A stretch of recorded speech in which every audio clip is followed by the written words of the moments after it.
Hello, this is Dr. Ned Hallowell coming to you with a mini episode of Distraction.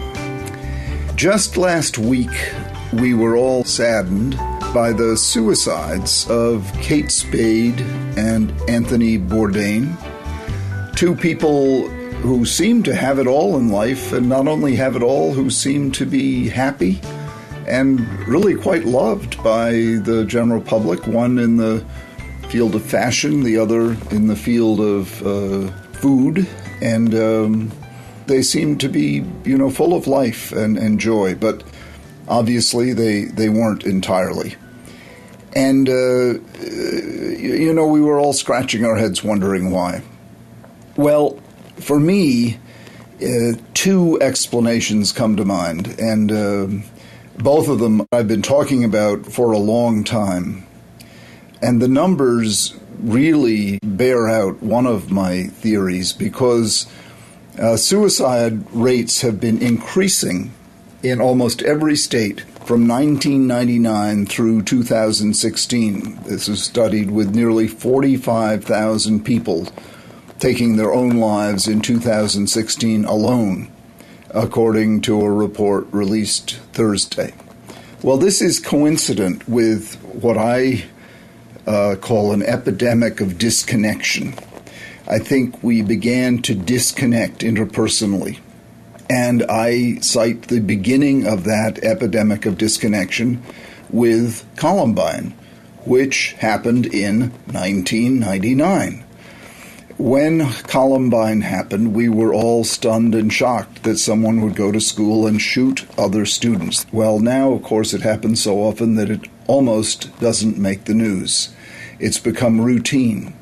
And it is, to me, emblematic, symbolic of this epidemic of disconnection. And as the defining technology of our time is the electronic connection that we're all joined together by, at the same time that we've been connecting electronically, we've been disconnecting interpersonally.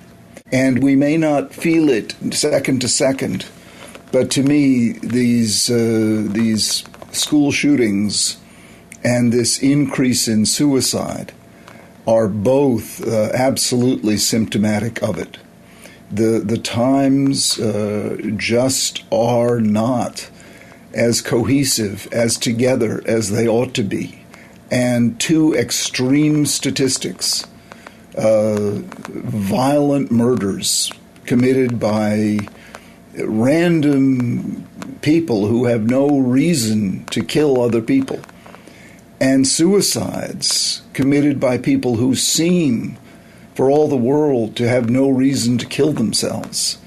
Both of these extreme measures, to me, speak of this epidemic of disconnection, which in terms of what it ought to lead us to do is simply to take very seriously connecting in our own lives, connecting with our family, with our friends, connecting with the groups that matter to us, whatever those groups might happen to be, for whatever meetings, whatever clubs, whatever athletic events, whatever, being a part of something larger, not just hiding in your home in front of your computer screen, not just burying your head into your iPhone as you walk down the street, making eye contact, smiling, trying to create the force field of positive energy that you do when you connect. We need what I call the other vitamin C. We need it desperately, vitamin connect.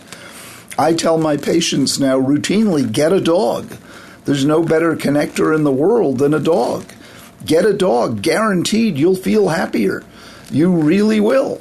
It'll also give you an excuse to get outside and get some exercise and meet other people. Dogs and babies are great connectors.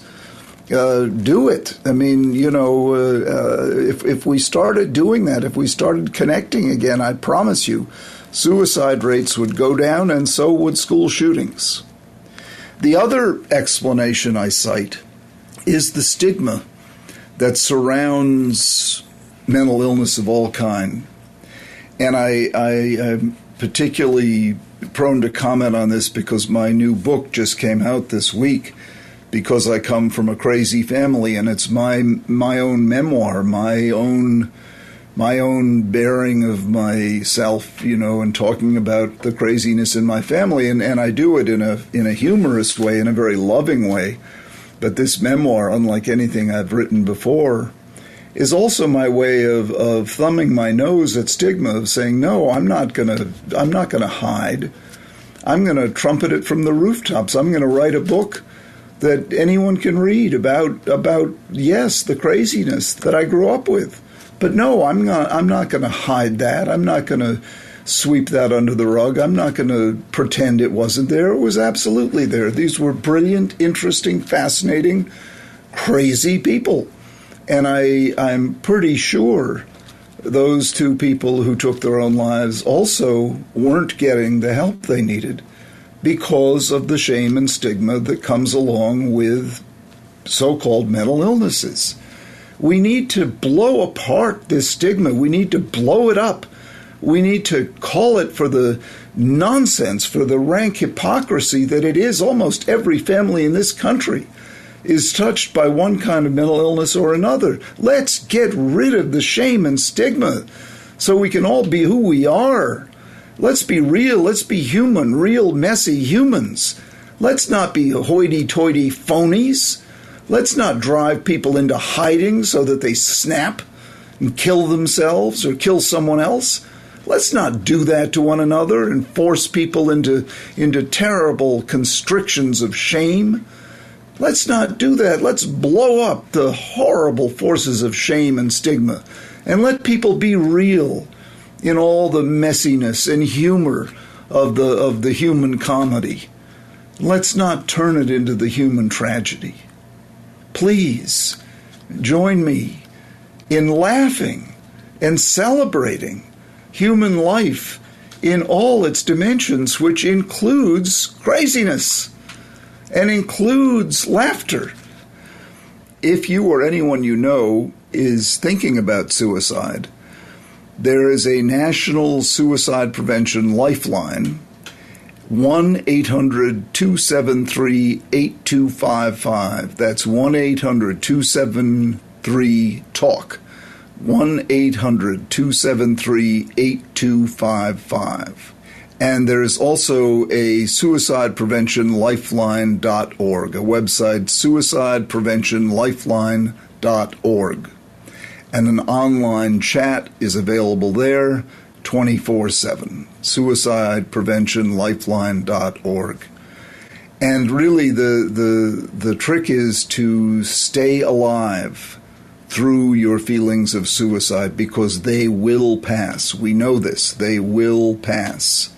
That's why we hospitalize people when they're suicidal, because the feelings do pass. So if you can simply keep yourself alive through a hotline, through talking to a friend, you save your own life. And that's why these lifelines are so very, very important. Well, this is Dr. Ned Hallowell with the mini episode of Distraction, wishing you all a wonderful day. Distraction is produced by Collisions, the podcast division of CRN International. Collisions, podcasts for curious people. Our sound engineer is the wonderful Pat Keogh, and our producer is the inimitable and unstoppable Sarah Gurton, and our editor, Chris Latham.